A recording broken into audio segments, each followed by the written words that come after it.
Merci à vous d'être là, alors qu'il fait beau dehors, que c'est le vendredi, que le fait que ce soit la guerre en Ukraine semble être aujourd'hui en France comme une espèce de chose normale, qui fait que ce qui était une forme d'urgence, pas pour vous manifestement, mais ce qui était une forme d'urgence il y a quelques semaines est nettement moins.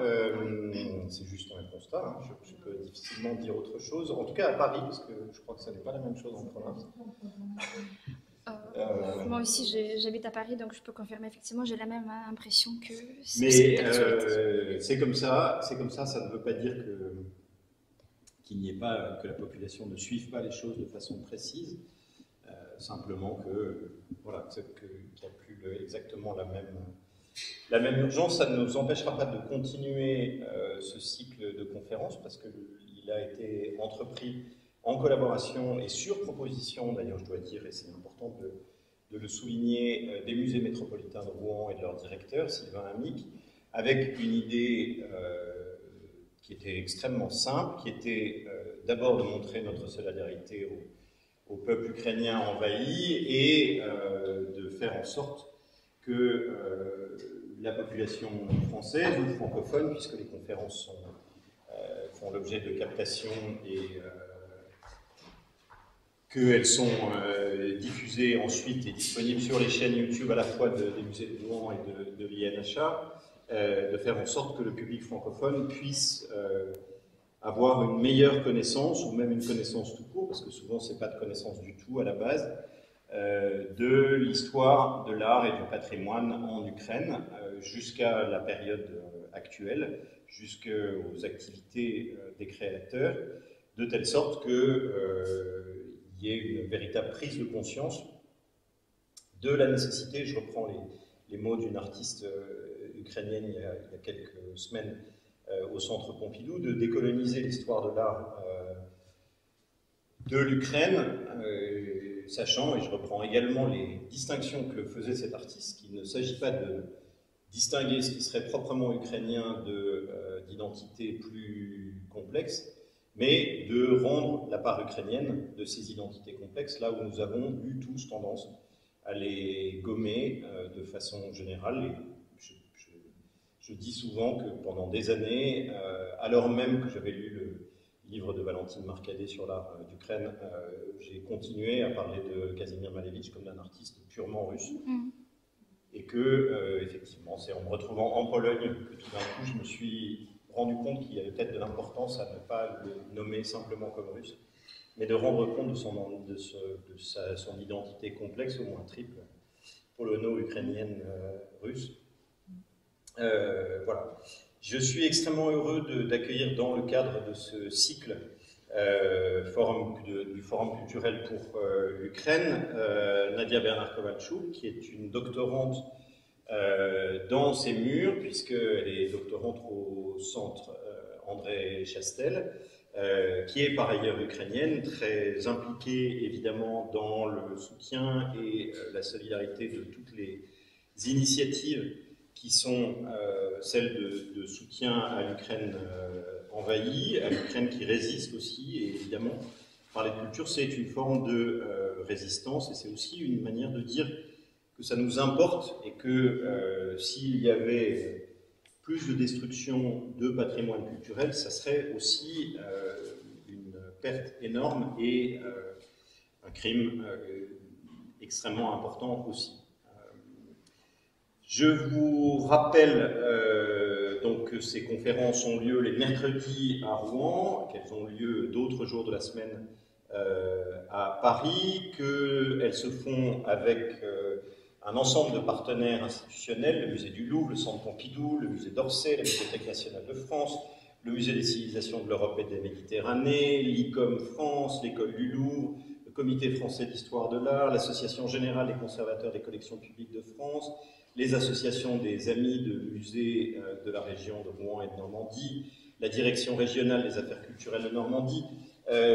C'est une liste qu'il est importante de nommer parce que précisément elle implique et elle indique un véritable soutien et une mobilisation de l'ensemble des institutions culturelles françaises dans le domaine des arts visuels. Je veux rappeler que sur le site de l'INHA, pour ceux d'entre vous qui en auraient besoin, ou qui connaîtraient des besoins, vous trouverez les éléments qui permettent de savoir à qui s'adresser pour des accueils de chercheurs et de chercheuses, d'historiens, d'historiennes de l'art, de conservatrices, de conservateurs ukrainiens. Certains et certaines commencent à arriver. L'une d'entre elles va être hébergée par l'école du Louvre. Le réseau que j'ai indiqué avant, il est un réseau aussi qui fonctionne en termes d'accueil, c'est-à-dire que nous discutons pour trouver la meilleure institution qui permettra effectivement cet accueil. Et je vous rappelle les 2 prochaines conférences. Le 28 mars à l'INHA et le 30 mars à Rouen aura lieu la conférence de Fabien Bella, qui est maître de conférence associé à l'École nationale supérieure d'architecture de Paris-Val-de-Seine et qui parlera des coulisses stalinienne de la reconstruction de Kiev dans les années 1940-1950. Puis, le 6 avril à Rouen et le 7 avril à Paris, aura lieu une intervention de Vita Cisak, qui est docteur en histoire de l'art, qui a écrit, je crois que c'était une thèse au départ, un livre qui est traduit en français sur les artistes ukrainiens à Paris pendant l'entre-deux-guerres, enfin, pendant les années 1910, 1920, 1930, qui est sans doute la meilleure connaisseuse au monde de ce sujet particulier, et donc qui permet effectivement aussi très clairement cette forme de décolonisation dont je parlais précédemment, et dont on va avoir un exemple ici autour de l'école de photographie de Kharkiv. Je voudrais remercier l'ensemble des chercheuses et des chercheurs qui ont accepté de contribuer à ce cycle par une conférence, souvent au pied levé. Là, on commence à avoir un peu plus de visibilité. Il y en a qui sont intervenus avec un délai de 3 jours ou 4 jours. Celles et ceux qui ont contribué à la conception et à l'organisation de ces événements, eux aussi avec une réactivité très grande. Je pense en particulier à Stéphane Gessler qui est ici et qui est à l'INHA et qui était chargé d'études et de recherche à l'INHA, et à Victor Klaas, qui est coordinateur scientifique à l'INHA et qui ne peut pas être là ce soir. Je voudrais remercier le service des manifestations et le service de la communication de l'INHA pour le travail sur ces manifestations, et Maxime Grel, que vous avez vu tout à l'heure, qui est celui qui rend les questions techniques possibles. Sans cela, ça ne serait pas possible. Mais je vous passe tout de suite la parole, Nadia, pour nous parler de l'école de photographie Kharkiv, sur laquelle vous avez déjà publié un livre, avant même l'achèvement de votre doctorat, qui est publié en ukrainien, donc je ne peux rien en dire, mais je pense que vous allez nous en donner la substantifique moelle aujourd'hui. Merci. Bonsoir, merci d'être présent ce soir pour apprendre plus sur l'école de photographie de Kharkiv. Alors, l'école de photographie de Kharkiv occupe une place toute particulière dans l'histoire de l'art ukrainienne. Réunissant 3 générations et une trentaine de représentants, dont Boris Mikhailov, Evgeny Pavlov ou Sergei Bratkov, elle s'étale sur plus de 50 ans, traversant la période de stagnation brejnevienne, la perestroïka de Gorbatchev, les ruines de l'Empire soviétique et le devenir de l'État indépendant de l'Ukraine. Dépassant les normes et les formes de la photographie soviétique officielle normalisée, stéréotypée et vide, les représentants de cette communauté issue d'un mouvement d'amateurs de la photographie se distinguent par un regard critique porté sur le médium photographique, un positionnement social et politique fort, des actions collectives et un regard ironique sur la société. Phénomène unique dans le paysage de la photographie soviétique tardive, de part de son ampleur, de sa portée et son influence, il ne peut se comparer qu'avec la photographie des pays baltes, et notamment avec les activités de la Société des photographes de Lituanie. Avant de me lancer au cœur de mon sujet, je voudrais m'attarder quelques instants sur le contexte de la ville de Kharkiv, qui est absolument déterminant pour comprendre ces phénomènes artistiques. En 1919, après que les bolcheviks aient occupé une partie de l'Ukraine et tandis que Kiev se trouvait en plein milieu des combats, Kharkiv s'est vu attribuer la fonction de première capitale de l'Ukraine soviétique, titre qu'elle gardera jusqu'à 1934. Au cours des années 1920, cette ville, qui s'est trouvée auparavant plutôt sur les marges de la vie intellectuelle et artistique de l'Empire russe, a connu une période d'épanouissement culturel très important.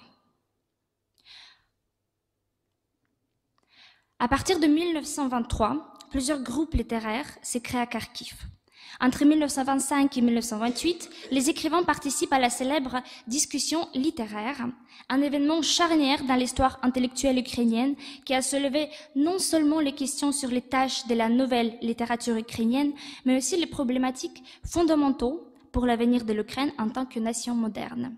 Son droit d'exister, ses rapports avec la Russie et l'Europe, et les questions identitaires. En 1926, Les Kourbas, metteur en scène, théoricien du théâtre, dramaturge et publiciste, transfère son théâtre expérimental d'avant-garde Berezil depuis Kiev à Kharkiv, où il collabore étroitement notamment avec Vadim Miller, artiste cubo-futuriste qui a créé de nombreuses décorations pour les spectacles de Berezil dans un esprit résolument moderne et selon les principes de la synthèse des arts. Plusieurs revues littéraires ont été fondées à Kharkiv à la fin des années 1920, notamment la revue Almanach Foire littéraire, qui a publié les textes des écrivains les plus importants de la décennie, ainsi que la revue des futuristes ukrainiens Nova Generatia, Nouvelle Génération, qui est devenue un des derniers espaces de liberté pour les circulations des idées novatrices d'avant-garde, aussi bien ukrainiennes que russes. Lorsque Kazimir Malevich est tombé en disgrâce auprès des autorités, la nouvelle génération fut ainsi la dernière revue continuant à publier ses textes. Parmi les artistes avant-gardistes qui ont travaillé à Kharkiv dans les années 1920 et 1910 et 1920, Vassil Yermilov occupe une place de premier plan. Membre de nombreux groupes artistiques, Ligne Bleue, Boudiak, Union de Sept, Association d'art révolutionnaire d'Ukraine, il s'est illustré aussi bien dans la peinture que dans le design industriel et la réalisation monumentale des commandes publiques.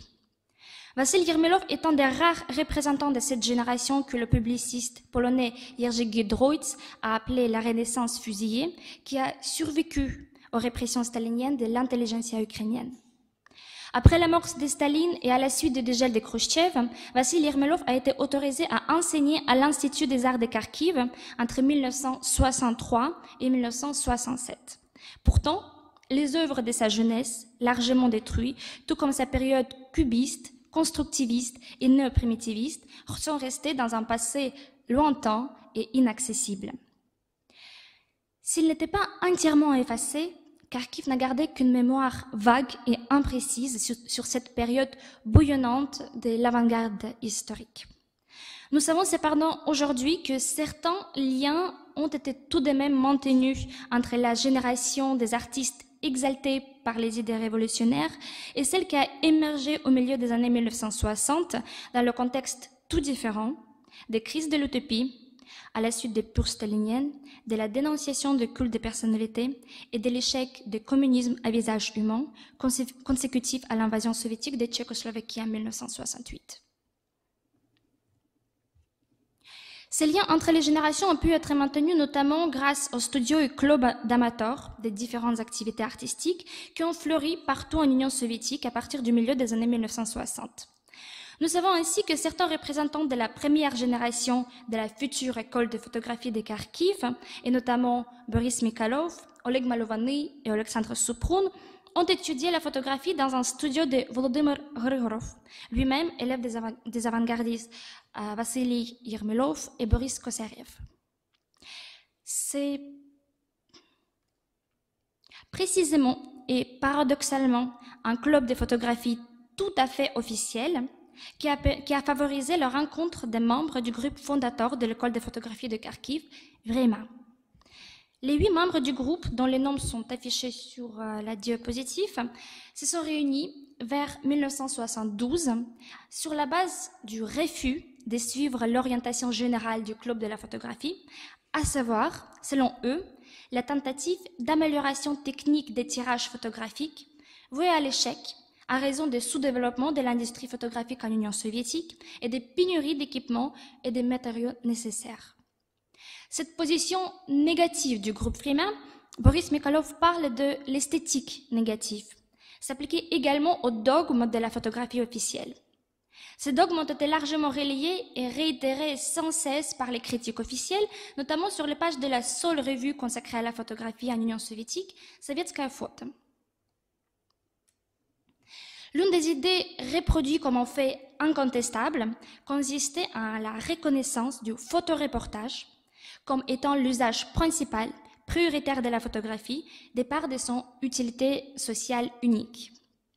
En tant que le sommet de la photographie, tout aussi bien du point de vue technique qu'idéologique, la photographie des reportages devait servir également comme modèle pour toute pratique photographique, et notamment pour la photographie d'amateur. À ce discours normatif s'ajoute l'affirmation de la transparence absolue du médium photographique. Son caractère du document véridique est incontestable. Je vous présente ici l'un de ces nombreux articles qui apparaissaient d'un numéro à l'autre de Sovietskaya Foto, signés par différents noms, mais dont les propos, voire les tournures des phrases ont été tellement reprises qu'on aurait pu croire que ce texte était écrit par la même personne. L'article en question a été publié dans le numéro 7 de l'année 1967. Il porte le titre « Sur le contenu de la photographie de reportage » et voici son passage clé.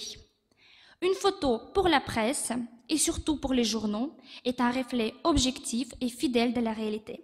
C'est un enregistrement précis et le plus complet des faits réels.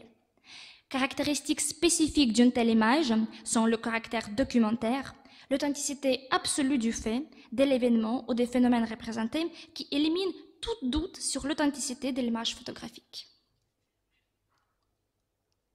Ces dogmes absolus ont une forte charge politique, puisque nous annonçons que toutes ces images de bonheur de travailleurs et de paysans reflètent la situation actuelle de la société soviétique, alors qu'elles sont entièrement orchestrées, mises en scène et retouchées par les photographes. À la lumière de ces faits, il est plus facile de comprendre pourquoi les recherches formelles et esthétiques dans le domaine de la photographie étaient considérées avec la plus grande méfiance, voire mépris, par la critique officielle, et que l'expérimentation les plus radicales était traitée comme relevant de l'ignoble formalisme. Les membres du groupe Freeman se sont formés eux-mêmes dans le milieu de la photographie d'amateur. Ils ont pris le contre-pied avec ces doctrines, ces dogmes et interdictions de la photographie officielle, tout en déployant une radicalité inégale. Au début des années 1970, les membres du groupe se sont opposés à l'inertie et à l'immobilité des formes de la photographie officielle en développant la théorie des coups de poing, selon laquelle la photographie devait frapper le spectateur dans le visage, le déstabiliser et le forcer notamment à se poser des questions sur la nature de l'image qu'il observait. En 1974, Alexander Soproun, ingénieur de formation, comme d'ailleurs presque tous les membres du groupe Freeman, trouve une technique à laquelle il va pleinement se concentrer, le photocollage hyper-réaliste. Dans ces collages, comme celui que vous voyez sur l'écran, il accorde une attention particulière au type populaire, exploitant souvent un thème cher à la culture traditionnelle ukrainienne, celui de la foire. Pensez par exemple à la foire de Sorochintsy de Mykola Gogol. Le marché, dans le sens plus global, est chargé de significations très intenses, repris dans toutes les cultures du monde. C'est l'endroit où les civilisations naissent grâce aux échanges marchands et par extension interculturelle. Pour les Ukrainiens, privés du droit à l'autodétermination nationale au temps stalinien et plutôt sous les empires russes et austro-hongrois, le marché qui a sauvegardé ses traditions depuis le Moyen-Âge constitue un lieu de mémoire qui relie cette nation à ses ancêtres. Photographié avec une caméra cachée et depuis un point de vue bas, celui d'un enfant, Alexander Soproun investit ses personnages avec une importante monumentalité, tout en créant un effet d'isolement et de répétition impersonnelle sur fond d'un ciel dramatique. Ici, dans le collage Les œufs, daté de 1986, le vieillard contemple avec douleur et nostalgie son caisson d'œufs, tandis que fond, une rangée uniforme des bâtiments d'habitation clôt l'horizon. Les personnages au second plan semblent errer dépossédés d'une trajectoire ou d'un but déterminé, perdus dans les enceintes de la grande ville.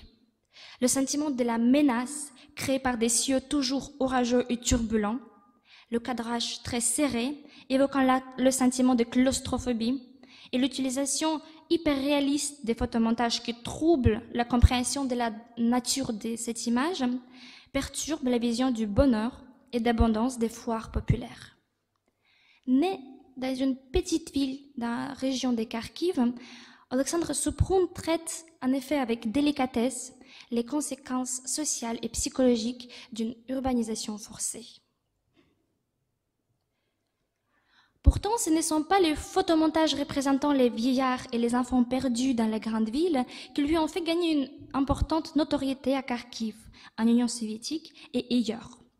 Tandis que la censure soviétique était réticente même pour exposer ces genres de photocollages, tout anodins, avec les muguets dans le forêt, Soupron a réussi à l'exposer à l'étranger à travers le réseau notamment de la Fédération internationale de l'art photographique, en gagnant une multitude de prix, de diplômes et de médailles.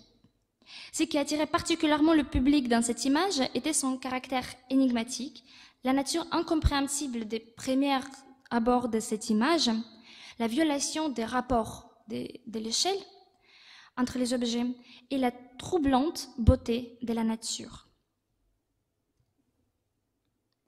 Alors qu'Alexandre Soupron recourt au photomontage pour amplifier les caractéristiques de ce monde-ci, Oleg Malovny utilise le même procédé afin d'inventer le nouveau monde. Afin de soustraire ses personnages à toute influence idéologique, il s'adresse au topo du désert dans cette série de photocollages en noir et blanc qu'il crée en 1976. L'effet du désert est accru ici, notamment à travers l'utilisation de l'appareil de photographie panoramique Gorizont, très populaire au sein de l'école de photographie de Kharkiv, et qui crée cette impression des prises de vue à l'échelle planétaire.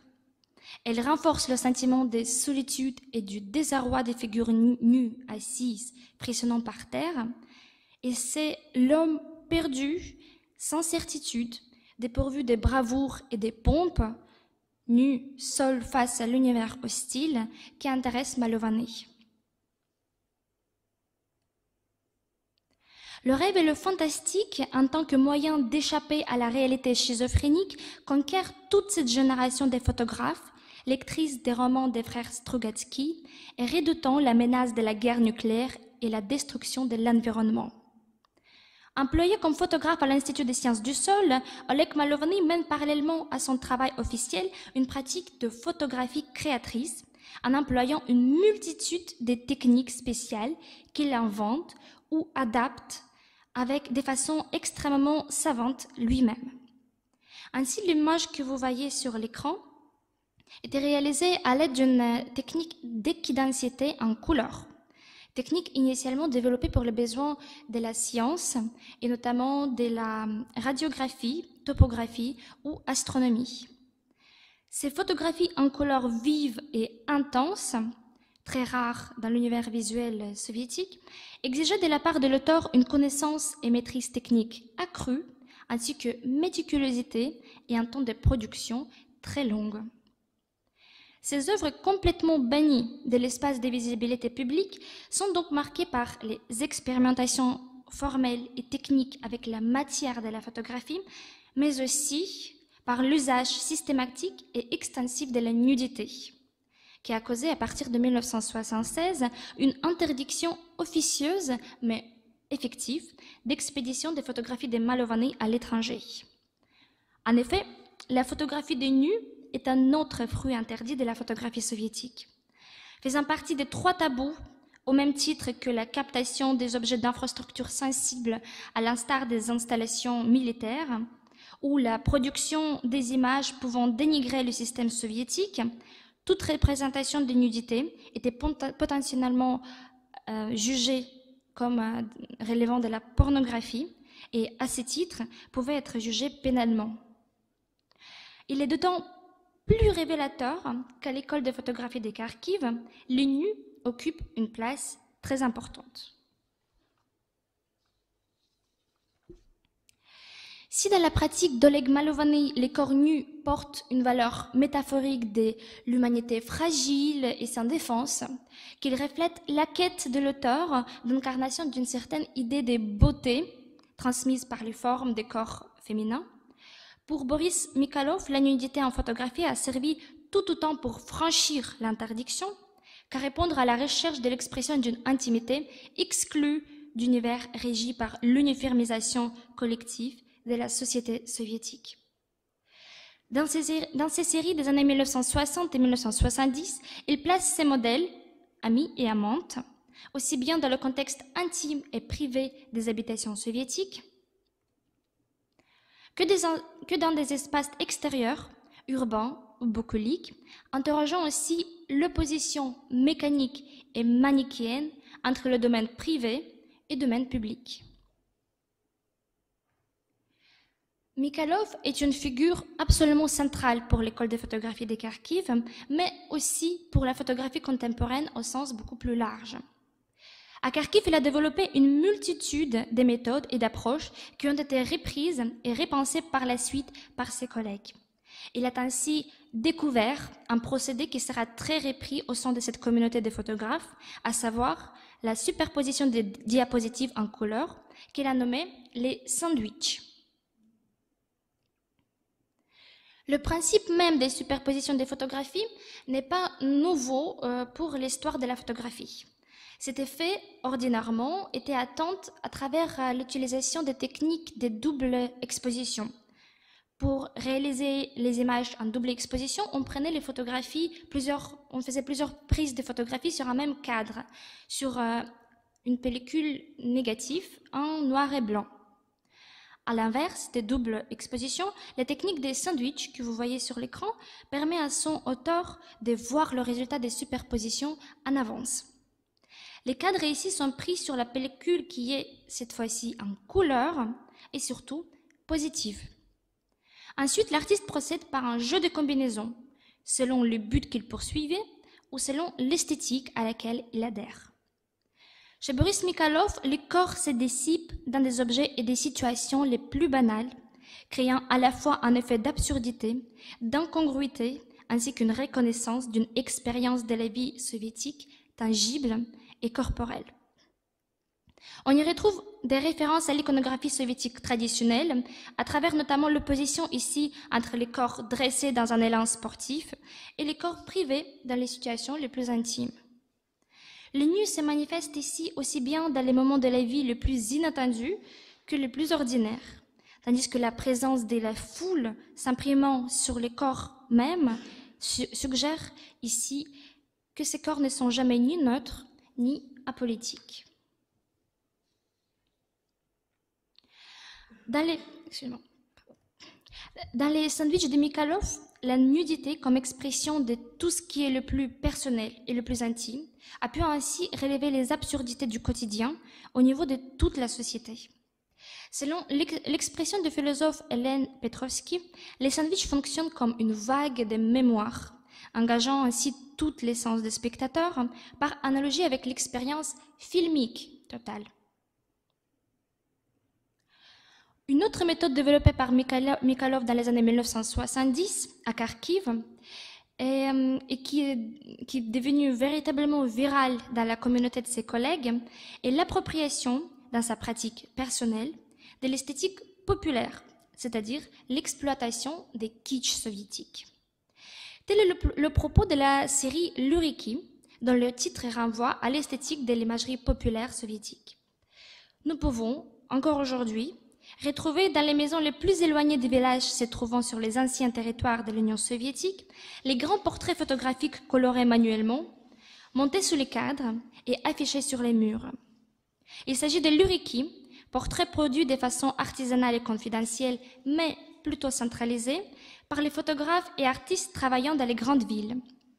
Kharkiv était l'un des centres de production de ces Luriki et plusieurs représentants de l'école de photographie de Kharkiv ont pratiqué cette photographie commerciale et vernaculaire aux couleurs criardes et d'une esthétique kitsch très prononcée.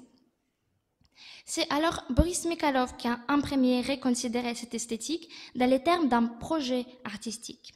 Ses composants récupération de la photographie anonyme, coloration des photographies en teinte éclatante, appropriation de l'iconographie vernaculaire seront réexaminés dans les projets d'autres photographes de l'école de photographie de Kharkiv. De façon la plus persistante, la coloration à la main des photographies est reprise dès la fin des années 1970 par Viktor Kochetov, qui, de concert avec son fils, Sergueï Kochetov, exploite la manière imprécise et amateur, voire infantile, de colorer les photographies qui relèvent ainsi aussi bien des usages familiaux que professionnels. L'un des rares photographes de profession parmi les membres de la communauté de Kharkiv, Viktor Kochetov travaille pendant plusieurs années pour la direction des chemins de fer méridionaux. Il voyage alors énormément à travers toute l'Union soviétique et remploie les photographies prises dans le cadre de ses missions pour sa pratique photographique privée. La coloration est devenue sa méthode de travail principale, permettant de travestir le quotidien gris et monotone de la société soviétique tardive. Les photographies documentaires coloriées selon cette technique adoptent alors la pratique de Kochetov les qualités carnavalesques. Viktor Kochetov occupe une place transitoire entre la première et la deuxième génération de l'école de photographie de Kharkiv. L'événement charnière de cette histoire, de cette école, l'ouverture de l'exposition du groupe Frima au Palais du Culture des Scientifiques de Kharkiv, était documentée par lui. Pendant cet événement, l'un des organisateurs principaux du groupe, Yuri Rupin, a présenté pour la première fois publiquement les principes de la théorie du coup de poing dont je vous ai parlé tout à l'heure. Même si l'exposition fut fermée par la censure le soir même, les photographies de Kochetov permettent de constater la présence de plusieurs personnes qui feront partie de la seconde génération de l'école de Kharkiv. Cet événement est précisément majeur quand il illustre avec évidence le contact et la communication entre les deux générations de photographes. C'est à partir de ces moments-là, quand les jeunes photographes des années 1980 reprennent les méthodes ou renoncent vigoureusement à l'esthétique développée par leurs prédécesseurs, que l'utilisation des notions de l'école devienne tout à fait légitime. Même si Sergueï Solonski réalise ses séries les plus marquantes au cours des années 1990, il est déjà présent parmi le public de l'exposition de 1983. Il fait également partie de la communauté des photographes de la ville tout au long des années 1980. Il subit alors l'influence déterminante des photocollages d'Alexandre Soproun, que nous avons vu tout à l'heure, et tente sans cesse d'améliorer sa technique, notamment pour lisser les transitions entre les éléments de ces photocollages et afin d'atteindre un niveau supérieur de réalisme. Au milieu des années 1990, il réalise plusieurs séries photographiques. Dans la profonde solitude de son laboratoire, à partir de photographies le plus souvent de lui-même ou parfois de ses modèles. Ici, vous voyez quelques images qui font partie d'une large série intitulée « Le bestiaire ». L'aspect inquiétant et fantastique de ces créatures qu'il produit avec le moyen de la photographie correspond alors à l'état du désarroi et des solitudes qu'il ressentait dans cette période économiquement et idéologiquement très difficile pour l'Ukraine. Le côté artisanal de ces objets photographiques est alors primordial. Le professionnalisme et la prise en main des processus chimiques et physiques importent plus que tout, et il travaille sans relâche à perfectionner diverses techniques de prise de vue. On y reconnaît d'emblée cet esprit qui guidait la plupart des membres du groupe Frima, la génération qui a introduit la pratique de la photographie complexe et formaliste à Kharkiv 2 décennies auparavant.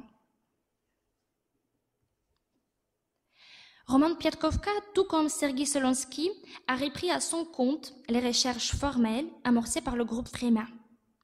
Il revendique en même temps une position forte et se présente volontiers comme un élève de Boris Mikhailov. Il fait appel très largement à la représentation de la nudité, reprend la méthode des superpositions, des sandwichs, coloration des tirages et d'autres interventions invasives en matière photographique. Il utilise l'esthétique kitsch et traite les questions taboues de la société puritaine soviétique, comme l'amour lesbien ou les conditions extrêmement austères de l'accouchement dans les maternités soviétiques.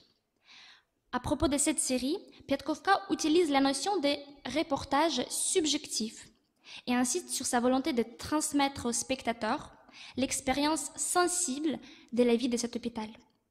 Voici son témoignage. J'ai eu beaucoup de mal à pénétrer dans cet hôpital. On n'avait pas le droit de photographier dans les maternités. J'ai eu une occasion et j'ai sauté dessus. J'ai photographié cette maternité pendant 3 jours avec un assistant et 3 caméras. Mais quand j'ai commencé à trier des photos, j'ai compris que cela ne me suffisait pas.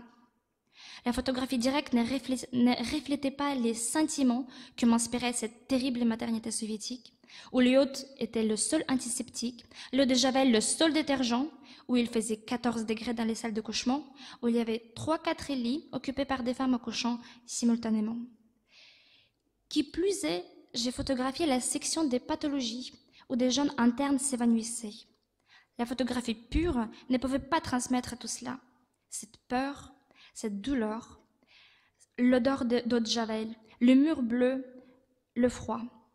J'ai réalisé que je devais transformer tout cela et je commençais à détériorer la qualité, à tenter les photographies, à mal les imprimer. Pendant l'impression, j'ai décalé les images afin de les rendre flues, car mes mains tremblaient. C'était un reportage subjectif.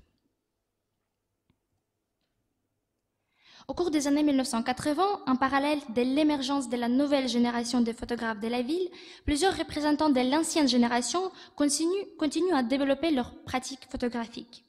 C'est le cas de Yevgeny Pavlov, l'un des membres fondateurs du groupe Vremya, qui a créé en 1972 une série de photographies devenues très influentes dans ces milieux.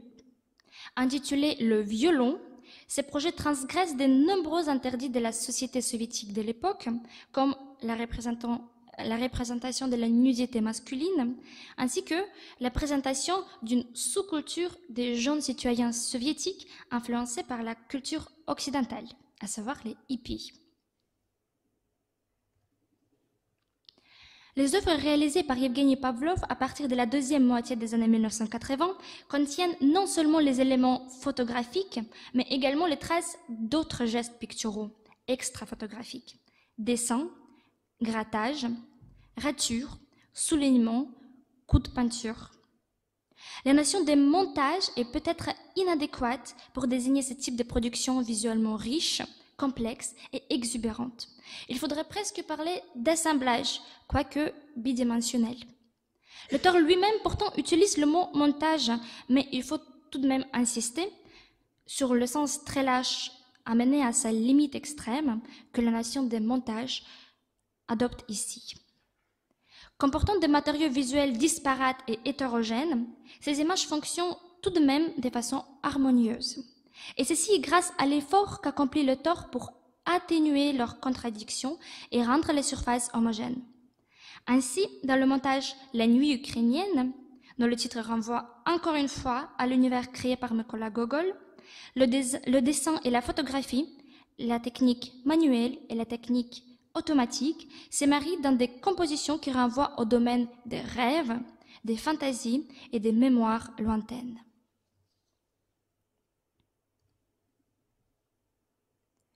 À la différence de Yevgeny Pavlov, de Sergei Solonsky et de Roman Piatkovka, les membres d'un autre groupe qui était créé en 1986 à Kharkiv par 8 photographes, déclarent une volonté résolue à rompre avec les principes de la photographie complexe du groupe Vremya, de rompre avec la génération précédente. Intitulé Gosprom, du nom de l'un des bâtiments les plus emblématiques de la ville, des styles constructivistes et bâtis dans les années 1930 alors que Kharkiv était encore la capitale ukrainienne, ses membres prônent, selon l'expression de Misha Pedan, l'un des représentants de ce groupe, une esthétique de photographie grise, plate et inutile. Dans les déclarations de certains membres de ce groupe, on retrouve même une tentative d'appliquer l'éthique classique de la photographie pure, qui consiste à une non-ingérence totale du photographe, aussi bien sur la pellicule au cours du développement que sur les épreuves imprimées. Il sera opportun de remarquer cependant que cette réaction radicale de la jeune génération coïncide dans le temps avec le changement d'orientation que prenne la pratique photographique de Boris Mikhaïlov, comme en témoigne son célèbre projet Dissertation inachevée. Selon Mikhaïlov lui-même, à cette époque, la belle photographie documentaire ne le primait pas moins que la photographie documentaire de ce qui est beau. Il pousse alors la logique de produire une photographie anonyme, grise, dépourvue de qualité esthétique, afin de s'opposer à la fois à l'attraction de la beauté de la culture officielle et de la pratique des photographes amateurs des décennies précédentes. Afin de contrecarrer cette beauté omniprésente et hypocrite, il propose la photographie grise, ratée et de mauvaise qualité, qui a pour but de correspondre parfaitement à la réalité qui, elle, à son tour, était également ratée, de mauvaise qualité et grise. Mikhaïlov demeure une figure d'autorité aussi bien pour la génération des photographes des Kharkiv des années 1980 que pour toute nouvelle génération, troisième génération, qui émerge dans les années 2000 à Kharkiv. En 2013, alors que Boris Mikhaïlov a déjà reçu le prix Hasselblad, qu'il est devenu une célébrité mondiale et que l'existence d'une école photographique constitue un fait indéniable à Kharkiv, le groupe des jeunes photographes, Chilo, composé de 3 membres, Vladislav Krasnochok, Sergei Lebedinsky et Vadim Trikoz, s'approprie du livre de référence de Mikhaïlov et collent leur propre photographie à l'intérieur. Tandis que certains textes de Mikhaïlov restent visibles, quelques pages sont recouverts complètement par les nouvelles photographies de telle façon que seules les marges très étroites restent à disposition de nouveaux auteurs pour pouvoir écrire leurs propres textes. Le geste effectué est placé sous le signe de l'ambiguïté. Bien que les artistes avancent qu'il s'agit d'une expression du respect et d'une tentative d'entreprendre un dialogue intergénérationnel, celui-ci n'est pas exempt d'un esprit ludique, voire sournois. Il s'agit en effet, et en premier lieu, d'une action très efficace pour qu'il souhaite s'introduire dans une tradition. Ce geste permet également de réanimer l'école à laquelle il déclare appartenir. En effet, au cours des années 1990, les représentants majeurs de l'école de photographie de Kharkiv ont quitté la ville pour partir s'installer à l'étranger. Misha Pedan est parti à Stockholm, Gennady Maslov s'est installé aux États-Unis, Leonid Pessin a émigré en Australie, Sergei Bradkov s'est établi à Moscou. Enfin, Boris Mikhaïlov, profitant d'une bourse d'AD, est parti à Berlin où il vit toujours. Mis à part le projet controversé du groupe Chilo, la scène photographique des Kharkiv n'a connu aucun soubresaut depuis le début des années 2000. L'esprit ludique et la moquerie reconnaissables d'emblée dans la dissertation achevée correspondent parfaitement alors à l'esprit général de l'école, son goût manifeste pour l'ironie, la parodie et le pastiche. Si la troisième génération travaille avec une certaine tradition artistique dans laquelle elle s'inscrit, elle porte également une attention toute particulière à l'héritage pesant et ambigu du système soviétique en Ukraine. Vladislav Krasnochok, médecin de profession, documente la vie dans l'un des endroits les plus sinistres de la ville, dans les urgences de l'hôpital, où il travaille en tant que chirurgien pendant 8 ans. Les images qu'il produit portent toujours un aspect vieilli. Cet effet est atteint grâce à un traitement particulier lors du développement de la photographie qui s'appelle lit print, ainsi que l'usage de l'ancien papier photographique produit encore à l'époque soviétique. Malgré cet aspect hors du temps, ces photographies traitent les sujets de l'actualité véritablement brûlante, qui est les conditions difficiles du travail des médecins dans les urgences dans les hôpitaux publics en Ukraine contemporaine. Tout aussi brûlante était le sujet de l'Euromaïdan, les événements révolutionnaires du soulèvement populaire sur la place principale du Kiev en hiver de 2013-2014, où des dizaines de milliers de personnes sont sorties pour protester contre les décisions du président Yanukovych. Celui-ci, après avoir donné ordre de tirer sur la foule et provoqué une centaine de morts, a été contraint de s'exiler par la suite en Russie. Ça n'a servi l'annexion de la Crimée par la Russie, ça n'a suivi. Puis le déclenchement de la guerre dans le Donbass. Dans le cadre du reportage photographique, les photographes du groupe Chilo emploient alors ces mêmes procédés, lead print, qui rendra leur photographie immédiatement reconnaissable et deviendra leur carte de visite. Relevant de la technique de la photographie analogique, l'aspect vieilli de ces photographies brouille pour le spectateur les repères chronologiques concernant les événements représentés. Cette même technologie rend impossible l'immédiateté des captations des images, nécessaires et chères à la photographie de reportage. Tout comme leurs prédécesseurs, les membres du groupe Chilo rompent avec les conventions d'usage de la photographie en investissant leurs clichés d'un vécu tangible et personnel de ces actualités. Tout comme d'autres membres de l'école de photographie de Kharkiv, le groupe Chilo prend une photographie d'auteur résolument subjective. Je m'arrête sur cette belle image. Je vous remercie pour votre attention et je suis prête à répondre à toutes vos questions.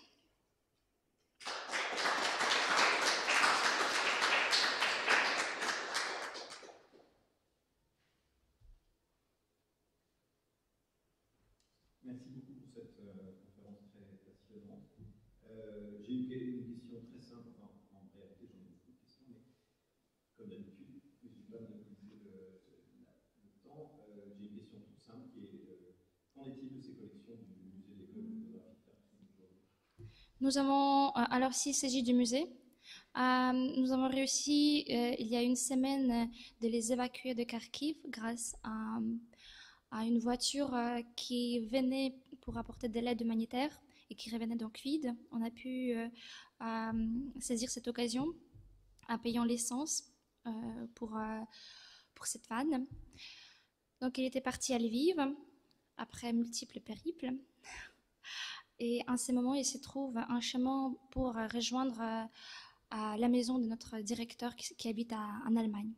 Donc nous avons pu saisir, enfin, nous avons saisi plusieurs institutions internationales qui ont proposé leur aide pour conserver les collections. Et grâce à soutien de certains parmi cette institution, on a pu financer notamment l'essence et le travail des bénévoles pour effectuer cette évacuation. Donc en ce moment, ils sont saufs. La collection comme les archives, parce que nous conservons non seulement les pellicules, les tirages, mais également les archives privées des photographes, leurs notes, voilà, leurs choses un peu plus personnelles. Et à l'heure actuelle, le bâtiment du musée est également intact. Voilà. Oui, oui. Alors,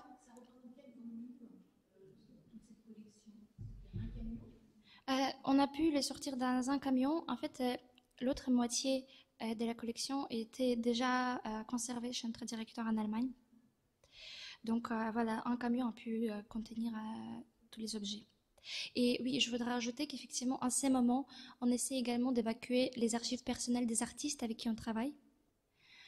Parce que, voilà, ils gardent toujours chez eux, dans leur maison, leurs archives personnelles. Et on essaie de travailler avec les bénévoles sur place. On essaie de persuader déjà les artistes qui ne veulent pas se séparer de leurs affaires. Donc c'est très compliqué. Quels sont les artistes qui sont restés sur place? Krasnochuk est sur place, oui. Alors je sais que Oleg Malovany, il restait jusqu'à la fin dans son appartement qui se trouve au centre même de la ville, juste en face de cet immeuble qui était détruit. Donc pendant plusieurs jours, elle était sans l'eau courante, sans électricité, sans chauffage. Voilà, c'est une personne qui va bientôt avoir 80 ans, donc vous voyez, il ne voulait absolument pas partir. Finalement, on a réussi de l'évacuer. En ce moment, elle est à Lviv. Voilà, alors je ne connais pas toutes les actualités les plus récentes. Je sais que Sopron aussi, il est resté, je crois. J'ai entendu parler que Solinsky, il ne voulait absolument pas partir. Je ne sais pas. Ah, il arrive finalement, d'accord.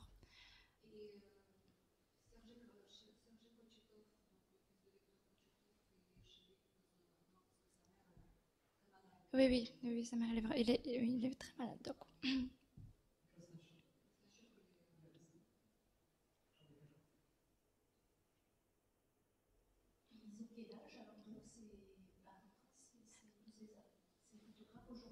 Bah, ça dépend de quelle génération il s'agit. Si c'est la première génération, la plupart étaient nés dans les années 30.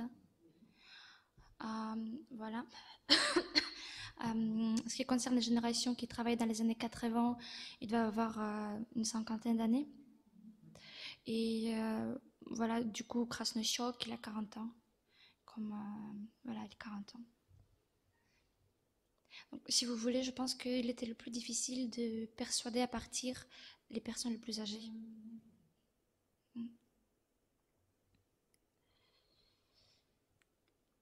Donc, il y a cette très belle exposition à Pompidou, actuellement. Ah oui, effectivement. Il mérite vraiment d'être. C'est le quatrième étage. Pompidou va présenter cette année une collection. Oui, effectivement. Et en ce moment même, il y a une exposition des donations des collectionneurs ukrainiens qui ont fait donation au Centre Pompidou des différentes œuvres de l'art ukrainien du XXe siècle. Et Centre Pompidou a organisé une exposition très rapidement. C'est bien. Ensuite, la communication autour de cette exposition me semble être un peu défaillante, puisque j'imagine que vous n'avez pas entendu parler. Ben, moi non plus, en fait. Voilà. Effectivement, une grande partie de cette collection constitue les œuvres de l'école de photographie de Kharkiv. J'ai vu effectivement une grande partie de cette exposition. Elle représente également les œuvres des représentants de ces mouvements. Peut-être que je peux juste rajouter que l'exposition était prévue, elle était prévue à une date plus tardive, Oui. elle a été avancée très rapidement, ce qui indique une mobilisation du Centre Pompidou qui est tout à fait remarquable, parce que c'est pas très facile dans une organisation de musée de Oui, mettre sur bien les sûr. murs des choses qui n'étaient pas prévues, d'aller chercher des choses dans les régies, etc. Qu'ensuite, certainement, je ne suis pas du Centre Pompidou, donc je ne peux pas parler à votre place, mais que la communication fait effectivement, ah bah vous êtes là, alors, vous pouvez le dire, mais que vous n'avez pas vu tout à l'heure, mais que la mobilisation a été complète et que c'est très compliqué, la communication, on le voit ici, nous, de passer des informations spécifiques sans abandonner le reste, parce que le reste existe effectivement, même si on donne la priorité, c'est les journalistes qui choisissent ensuite ce dont ils veulent parler. Et c'est un peu difficile de ce point de vue-là. Je ne sais pas si je dis... Merci beaucoup en fait, pour la réponse. Effectivement, c'est pas. En fait, tout d'abord, c'est pas vraiment une exposition, ça fait partie de l'approchage. Et en fait, le format qui a été choisi, effectivement, j'essaie de me dire un peu en fait, dans un choix de son à partir de variante qui est le plus ergonomique, c'est de libérer une traverse et en fait inclure les œuvres données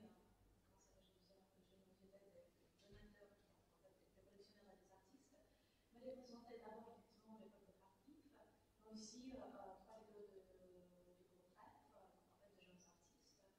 Et en fait l'idée c'est de... l'exposition a été prévue, mais en fait on hésitait du créneau et de...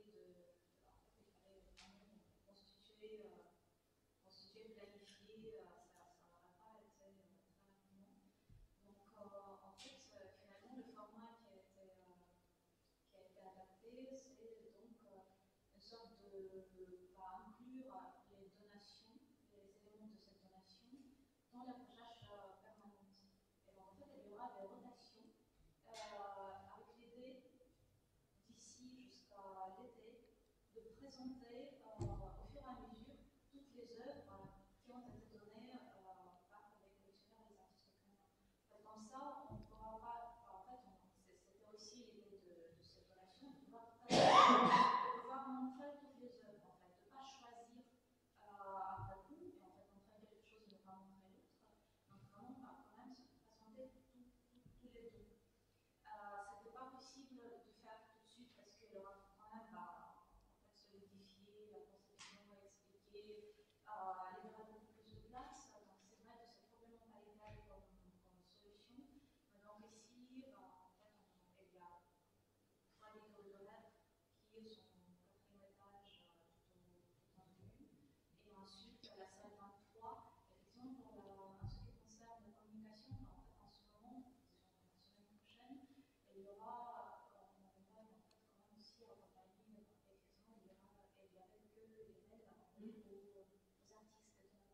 Mais il y a eu un petit bon monde hein, quand même.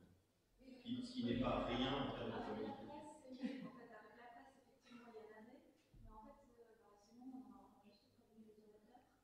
Mais la semaine prochaine, on est en train d'organiser une sorte de petite réunion pour voir qu'est-ce qu'on peut faire en lien avec cet approchage, quel type d'événements on peut synchroniser, y compris avec la participation des artistes et des auteurs. Et en fait, à ce moment-là, il y aura quelque chose de plus cohérent en communication. Je pense qu'on parle de la communication de la part du centre sur le site du centre.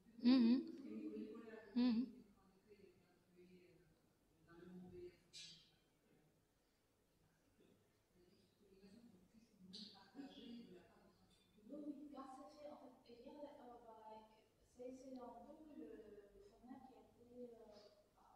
qui a courant pour toutes les parties d'approchage permanente. En fait. Formellement, ça fait partie de l'approchage permanente. En fait, l'approchage permanent fait des rotations. Donc effectivement, il y a quand même des changements. Il y a par exemple, je sais pas, la salle Boyce sur laquelle il n'y a pas vraiment d'informations non plus. Donc en fait, c'est pas qu'on exclut cette partie, c'est en fait c'est format un peu uniforme. Mais dès qu'il y a des éléments qui vont être fixés, j'imagine qu'en fait on aura une sorte de clarté à la fin de la semaine prochaine, qu'il y aura quand même une version spécifique. Une question, parce que dans cet article, il y a aussi tout ce qui est numérique. En fait, je vous en remercie. On a fait quelqu'un. Et pendant son intervention dans les différentes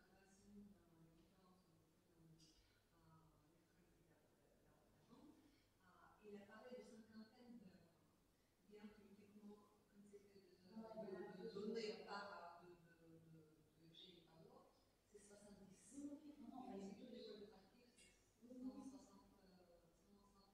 En fait, je ne sais pas si c'est ce qu'il a dit, je ne sais pas, mais c'est vrai qu'il y en a plus, donc ça c'est sûr. C'est juste que peut-être je l'ai appris, il a donné une cinquantaine d'heures, il parle de la totalité de donation, c'est ça. Je n'ai pas vu l'article, j'avais fait vraiment, je sais que je suis pour les personnes qui voudraient voir l'école de Carrefour, il n'y a pas que vous. En ce moment, il y a une exposition en 5e. Oui. Sacha, justement, Alexandra, qui représente vraiment vraiment des photos qui ne sont pas appropriées, donc c'est très complémentaire, dans des formats assez formidables.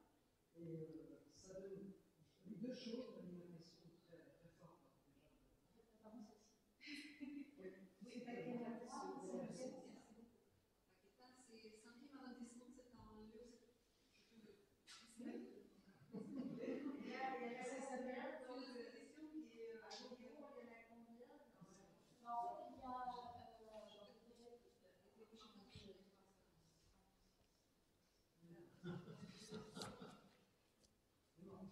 25, environ 25 dans l'école de Kharkiv, donc 3 vidéos de rêve.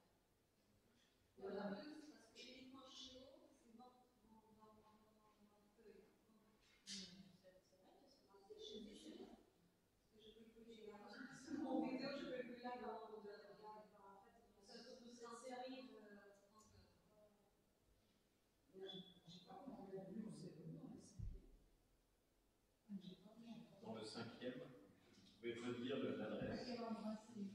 Le nom et l'adresse. c'est une galerie, tu sens que c'est une galerie. C'est 36 rue du Fer à Moulin, 25e. C'est faire à Moulin. Il y a une acquisition dans la porte.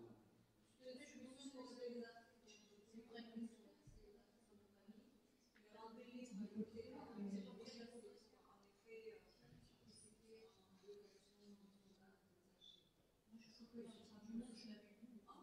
location. Moi, je trouve que c'est un journal que je l'avais vu. 36, c'était hier.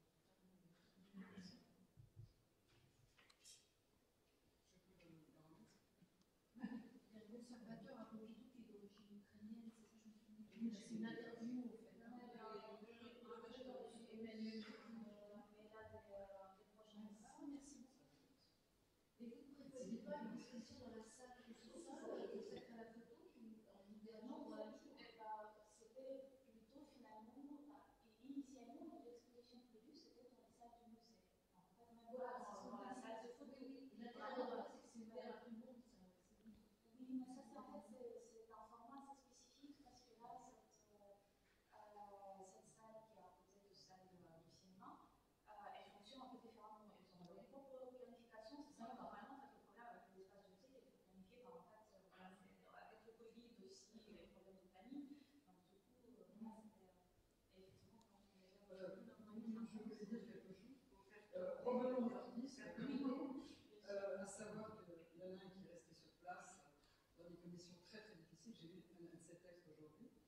c'est donc Rastachiote. Et il fait des photos, il arrive à faire des photos de tout ce qui se passe. Et c'est des photos absolument exceptionnelles.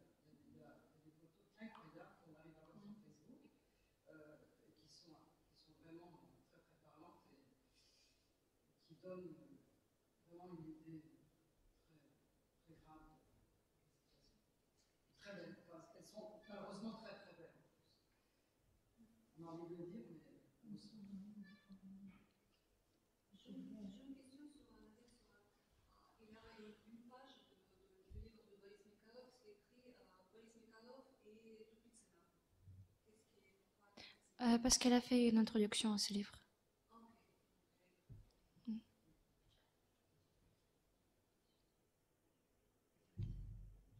Oui. Est-ce qu'il y a une filiation ou une inspiration de Pierre-Gilles par l'école de Kharkiv? Parce qu'à un moment donné, il y a une composition qui ressemble un peu à la création. Oui. Eh bien, écoutez, oui, dépend. Je pense pas non plus. Oui. Je pense pas non plus. Il y avait quand même un rideau de fer plus, qui n'était pas. Alors, je pense qu'on pourrait demander à Pierre-Gilles s'ils étaient inspirés peut-être par Boris Mikhailov, mais par l'école de Kharkiv, je m'en doute parce que c'est quand même un phénomène qui était assez peu connu, si je puis dire, jusqu'aux années 2000. C'est vraiment dans les années 2000 qu'on a commencé à institutionnaliser ces phénomènes, à faire des collections, à faire des recherches, à rédiger des articles. Donc, je pense pas, non. Et surtout, il s'agissait d'une situation, on va dire, quand on parle des rideaux de fer, il y avait une certaine perméabilité, mais très limitée. Très limitée. Donc, je dirais que non. Moi, j'avais une question qui allait dans ce sens-là. Quelle est la perméabilité avec les pays limitrophes, avec les petits occidentaux. À l'intérieur de l'Union soviétique même, parce qu'on est quand même dans une ville qui est très proche d'une frontière, qui à l'époque soviétique n'était pas exactement la même frontière qu'elle est devenue après, dans les années 1990. Oui. Est-ce que ces gens, leurs images circulent vers l'ouest, vers l'est? Alors déjà, ils circulent, mais dans les réseaux assez spécifiques. Comme je mentionnais, à travers cette institution assez, comment dire, peu visible et finalement dans les institutions occidentales, qui est FIAP, Fédération internationale d'art photographique, et qui leur permettait en fait d'exposer et de publier leurs photographies dans les catalogues et dans le cadre de ces salons organisés par cette fédération. Alors, ils étaient extrêmement populaires dans les années 70, puisque précisément, ils permettaient une visibilité à l'étranger, de se faire publier, de se faire exposer, ce qui était pas impossible sur place, en fait, pour plusieurs... notamment en ce qui concerne les collages ou les œuvres contenant la nudité, ça, c'était pas possible. Donc, effectivement, c'était la production pour l'étranger. Ensuite, en ce qui concerne ce qu'ils recevaient comme information depuis l'Occident, c'est surtout l'Occident très limité, la Pologne, Tchécoslovaquie, l'Allemagne de l'Est. Donc, ils pouvaient consulter et il le faisait de façon très attentive. Tous les revues photographiques polonaises et tchécoslovaques qui étaient particulièrement influentes dans ces milieux. Et effectivement, nous pouvons faire plusieurs parallèles et voir en fait à quel point ils étaient inspirés en fait par ce qu'ils voyaient. Et troisièmement, un étranger, si je puis dire, pour eux, constituaient également les pays baltes, et notamment les voyages en Lituanie, faisait partie des voyages initiatiques très importants pour le développement personnel et professionnel de ces photographes et les connexions avec la photographie des pays baltes qui a connu une énorme notoriété à l'époque en Union soviétique, une énorme, c'était l'école, surtout l'école lituanienne qui était le plus influente en Union soviétique tardive dans le domaine de la photographie. Donc, il maintenait les liens personnels avec plusieurs représentants, plusieurs photographes de Lituanie, Lettonie et Estonie, et une communication, si je puis dire, artistique, où également nous pouvons voir les parallèles, même au niveau formel, assez évidentes. Mais pas avec la France ou l'Allemagne ou les États-Unis. Donc, si vous voulez, s'ils connaissaient quelque chose qui allait dans ce sens, c'était surtout par les articles dans les revues polonaises qui, de temps en temps, étaient assez progressifs, il faut le dire. Moi, je les consultais tous. Dans les années 60-70, on voyait les articles qui portaient sur pop art, qui portaient sur les mouvements de l'art contemporain le plus d'actualité. Donc, ils avaient un accès, mais très sélectif et très limité à ce type d'informations. Vous disiez donc via la Fédération internationale, ils avaient exposé en Occident. Oui. Oui. Il s'agit des salons des photographies des amateurs. Il exposait vraiment massivement. J'ai des listes, des envois, mais en plus dans les pays lointains, en Australie, au Japon, en Brésil. Alors malheureusement, jusqu'aujourd'hui, j'ai pas pu retrouver les photographies représentant les accrochages. Eux-mêmes, ils n'en avaient pas, bien évidemment. Donc tout ce qu'ils avaient, c'est les catalogues qu'ils recevaient si leur photographie était retenue. Donc, alors, Alexandre Souproun, notamment, il était vraiment le champion avec ses muguets, mais vraiment un vrai champion. Il y a un artiste, un photographe, qui a organisé dans les années 2000 une exposition des Souproun. En fait, il a exposé que ses muguets, et ensuite la salle était remplie par les diplômes et les médailles qu'il a reçus pour ce photocollage. Donc, alors lui, il a les tonnes de ses catalogues. Voilà. Donc, si vous voulez, cette institution, elle n'a pas de grand renommée en Occident. Elle n'a pas un grand renommée dans le milieu institutionnel occidental, mais il permettait quand même d'être exposé et d'être vu et d'avoir au moins une idée de ce qui se passe en milieu de la photographie amateur occidentale.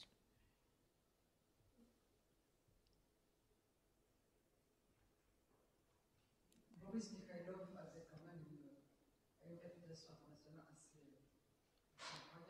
À partir de Perestroïka, c'était d'abord les Tchèques, Mrazkova et Rems, je crois, alors deux commissaires d'exposition tchèques qui ont fait le tournée en Union soviétique, qui était à Kharkiv, et qui les ont exposés dans le cadre d'une exposition itinérante qui était à l'étranger. Je crois qu'elle était aux États-Unis, je crois aussi qu'elle était en Angleterre.